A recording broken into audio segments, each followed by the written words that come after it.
Hi friends, ఇది మీరు విన్నారా? తమిళ అగ్ర కథానాయకుడు విక్రమ్ గారు ఎన్నో వైవిధ్యమైన పాత్రలు పోషించి ప్రేక్షకులని ఎంతగానో అలరించారు. అయితే విక్రమ్ గారు తన కెరీర్ మొదట్లో కొన్ని తెలుగు సినిమాల్లో నటించారు.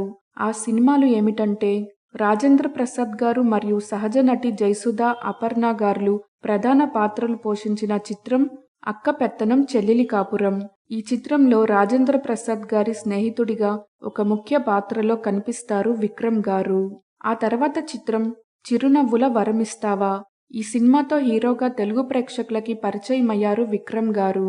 ఇక ఈ చిత్రంలో హీరోయిన్ గా రాణి అనే పేరుతో పరిచయమయ్యారు రక్ష గారు. అలాగే విక్రమ్ గారి మరొక సినిమా బంగారు కుటుంబం. ఈ సినిమాలో విక్రమ్ గారు అక్కినేని నాగేశ్వరరావు గారి పెద్ద కుమారుడిగా యమున గారికి జోడీగా నటించారు. ఇక ఊహా విక్రమ్ ఆలీ గార్లు ప్రధాన పాత్రల్లో నటించిన చిత్రం ఊహా. ఈ చిత్రంలో విక్రమ్ గారు విలన్ గా కనిపిస్తారు. ఇక విక్రమ్ గారి మరో సినిమా ఆడాళ్ళ మజాకా. ఈ సినిమాలో ఊహా, ఆలీ, విక్రమ్, సుధాకర్ గార్లు మరియు శ్రీలక్ష్మి గారు మరికొందరు నటీనటులు ముఖ్య పాత్రలు పోషించారు. ఈ చిత్రంలో ఊహా, విక్రమ్ గార్లు జంటగా నటించారు.